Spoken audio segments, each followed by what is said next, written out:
Hello and welcome back to another OMNIHEROES video. In this video we're just going to go through Nightmare stages 41 through to 60. And for this first team setup we're going to use Valenters, and the reason for that is because we get the damage reduction with thanks to Valenters.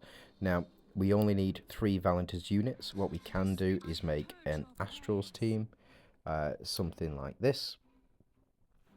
So the Astrals team, the dragon will appear, and we can use the 4 units that are on the Astrals synergy to get through. The other options that we have is an Elysians team. So as you can see here, you can use this team and gain the Elysians synergy. We just need to add one more Elysians unit to it, and this should be pretty strong moving forward, but I think best team setup to go for, we'll just go for these 2 as bog standard. We'll add in Macaria, and then we can go over to our Astrals, and we should be able to add in our 2 units here. The other potential that you can go for is to add in Catherine, and instead of have Macaria, instead of have Eudora, you can have Seraphina, and this team should be more than good enough as well with the Astral synergy. But we are going to go for Karnak, and we're going to go for Eudora, just because I've not used them so far. Now we do have these units here. We're going to take you out, we're going to take you out, you, and you. I don't think we need this one. We're going to go for the Dragon Flute. As you can see, we do have a 2-star Dragon Flute. We'll go with Shield as well as we've got 2 more, so we'll pop you in every single time, and we'll increase our crit rate as well. Where has it gone? So increase crit rate, we've got 1 more, so we'll go damage boost because we're not likely to die, with thanks to the Undying Shield and Elma being on the front row as well. Now, we do have a choice of different relics, but I think Spear, we'll go with Crown, or in fact, we'll go with Death Scythe and Night's Edge as well. So we have our 3, so we have our damage reduction, and let's jump in and see just how we do on this one. Now, again, this is an Astrals synergy with Valiant undertones as well. So we are getting the physical damage increase, but also we're getting the Astrals buffs as well. And the Astrals buffs can be very powerful indeed, especially over the course of a long match. So we want to get up to stage 10 so that our dragon can stack up enough damage, and so that Eudora can also do enough damage for this. Now, if you are having trouble, because it is a Phantom stage, Karnak, one of the better units for that, and the reason for that is because of the execution mechanic here. So we do get Eudora to pop off here, as you can see, relatively easily taking these units down, and if not, we can follow up with a big attack from Elma. Now, the reason that Macaria can also execute is part of the Valentis synergy. If we attack a unit with less than 30% HP, we will execute them.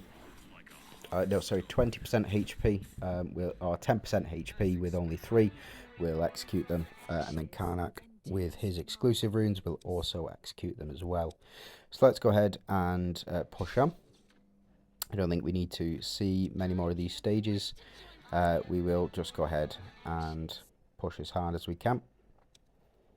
We'll stop at 45 just to see what the enemy boss is, and what units counter that, and what options there are within that, within the framework that we've got already.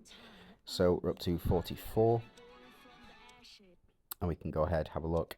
So one of these units, I would suggest probably Gwyn is the best unit to counter. So we could go ahead, take Macaria out, pop Gwyn in, but we're not going to. We're going to go ahead and stick with our...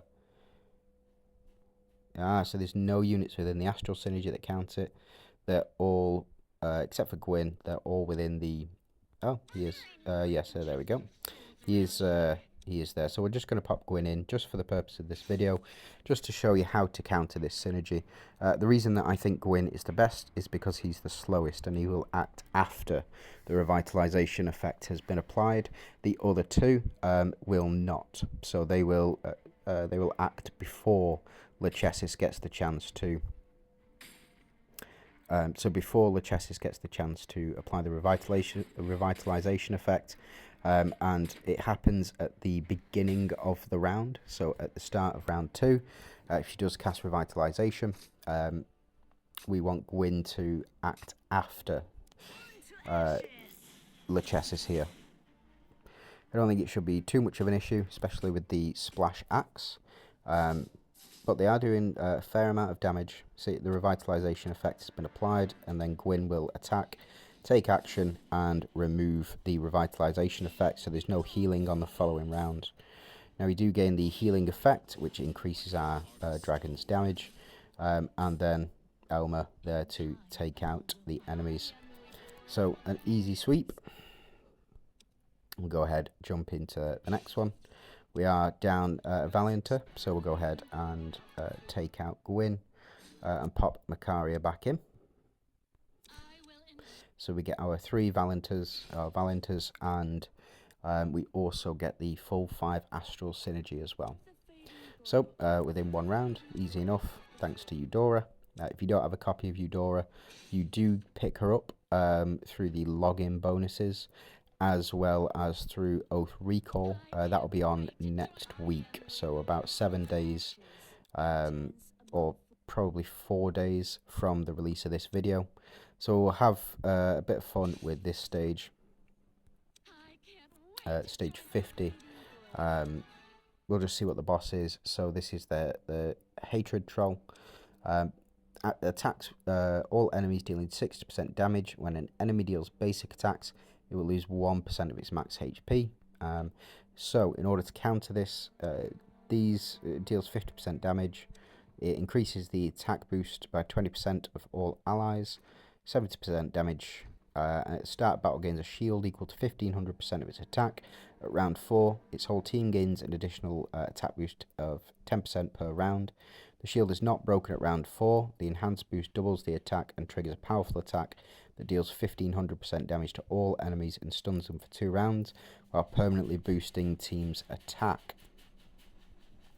Sorry if you can hear my washing machine in the background, but got to be done. Now, the way to counter this is just by basic attacking. So what we're going to do, I know it seems a bit funny, but we will take out the additional strike, and we're going to pop in the Avengers Relic from before, or from previous videos, where activating dodge will give us a basic attack. What we want is the dodge, increased dodge rate, and we'll go damage, we'll go attack for this one. So the reason that I'm popping this in, you'll see it'll become quite apparent after we've jumped in, but every time they attack us and we dodge, we'll retaliate with a basic attack. So effectively that is up to potentially 20 attacks if all of our team do dodge. So there's the one, and that's a response from Eudora, and then another one. So we do get the miss, and we get the 3 basic attacks from our team here. It doesn't matter who does it, it's just so long as we are doing it. So as you can see, they're losing health very quickly, because we want to beat this boss by round 4, so that he loses, he doesn't gain that sort of 1500%, or he doesn't do that 1500% damage, if that makes sense. So we attack with Elma, do a basic attack, and Eudora again with Macaria. As you can see, the Avengers artifact is the key to beating this event, and primarily because of the counter basic attack, effectively. So Karnak to finish things off here, not bad. and that's how we do it. So we're back to Dooms again. So let's go ahead and build a Dooms team. So we need 3 Dooms to activate the... yeah, so we need 3 Dooms to activate this, and let's go ahead and have a bit of fun. So we'll pop you in, and then how many Elysians do we have? 2 of 4. Let me take Halissa out. Let's go ahead, have a look at our Elysian options for Doom. We can go ahead and have Sylvan in, but I don't have her there, so I used to get our 3rd, and then we can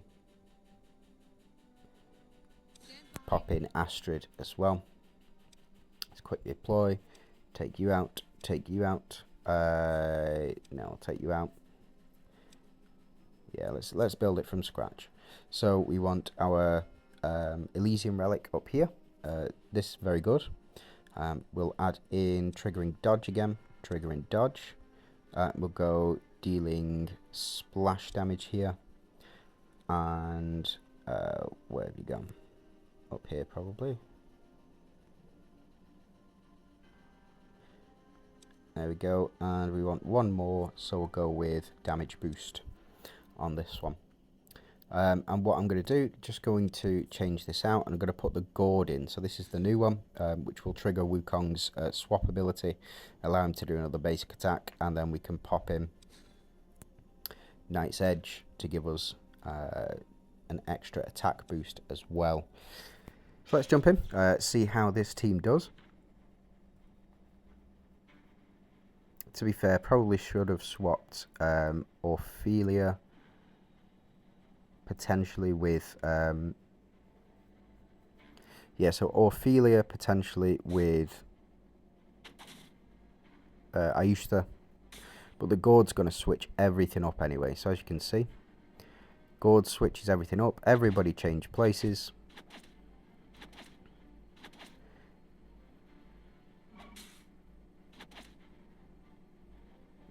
And then Wukong there to clean things up. So that is how the team functions.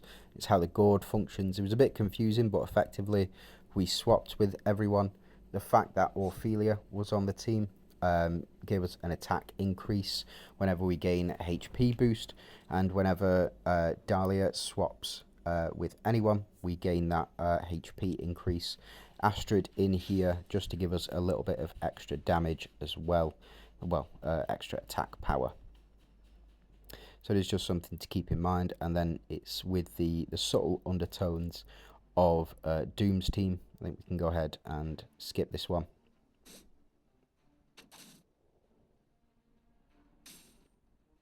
In fact, I want to watch. Let's see.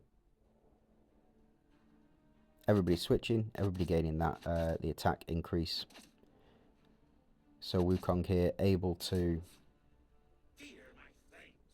do enough damage, 100% of the damage. Absolutely fantastic. So we'll go ahead and skip through the rest of these. I don't foresee any major problems. We'll get up to 60 again.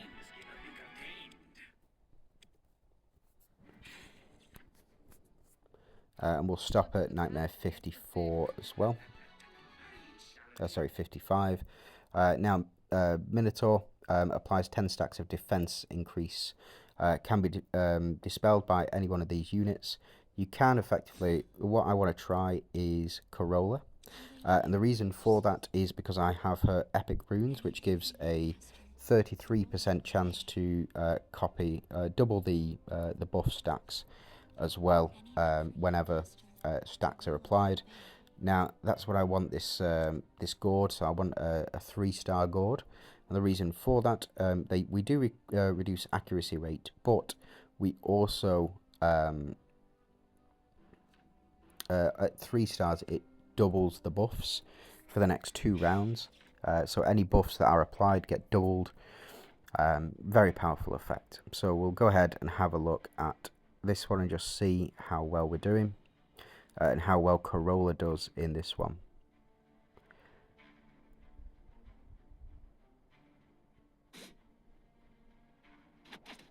So we do swap, and she has a 33% chance of doubling the buffs that are received. And that's for all allies as well. So as you can see, a lot of buff stacks going in here. And yeah, Wukong to take things out. So we'll go ahead, we'll carry on with this setup. You know, you can replace Corolla with Astrid, but only for the purposes of this one team.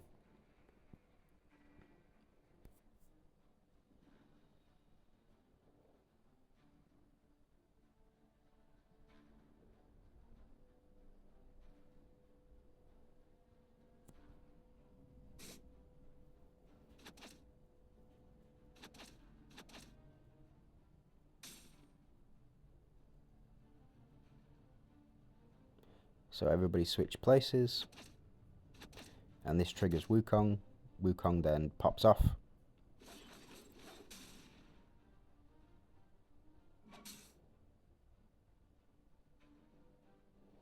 There we go, buffs just all over the place.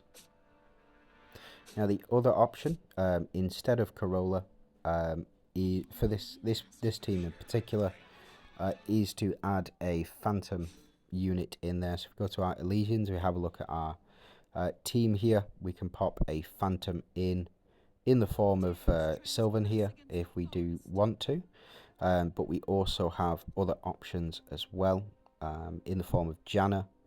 Janna can be very useful in this particular setup.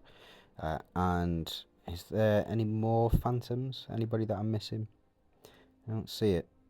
Oh, Anubia here is a Phantom as well, so can be used. But I think let's try Sal in this team, because why not? Sal was a staple of the hell runs that I did. It was Sal and Dahlia getting to sort of round 10, 11, and Sal doing sort of 2 billion damage every time he attacked effectively. Or at least he did his big swings.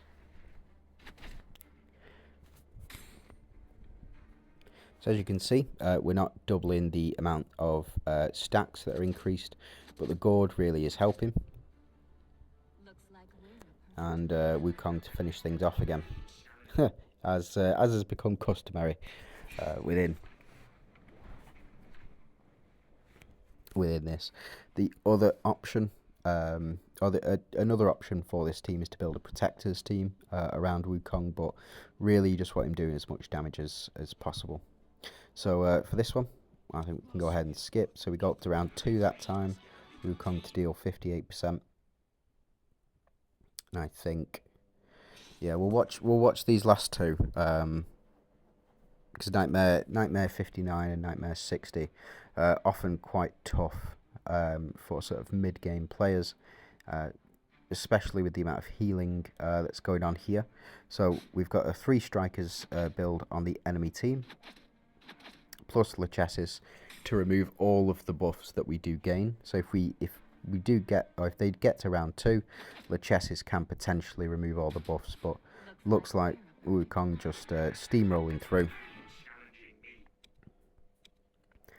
Let's take out Salim, and let's go ahead and counter with Lachesis here. Now, this is a Fortitude counter. You can use any of the others here, but Lachesis for me is the better option, just primarily because of how quick she is. She's got a very high speed, I think one of the highest in the game. Let's go ahead and jump in.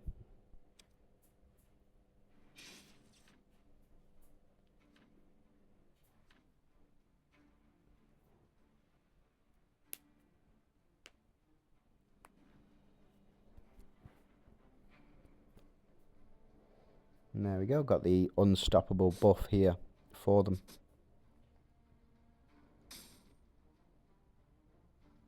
And gourd to switch everybody's places, of course.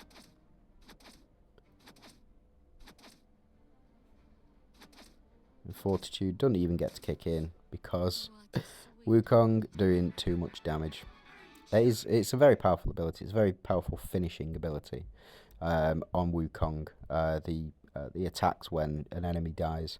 Fortunately, it's not just when Wukong dies, so it is a very similar problem to how Themis is set up, but it is not the same problem, because this triggers when anyone dies. Again, let me know what you think about Wukong, about the team setups that I've used.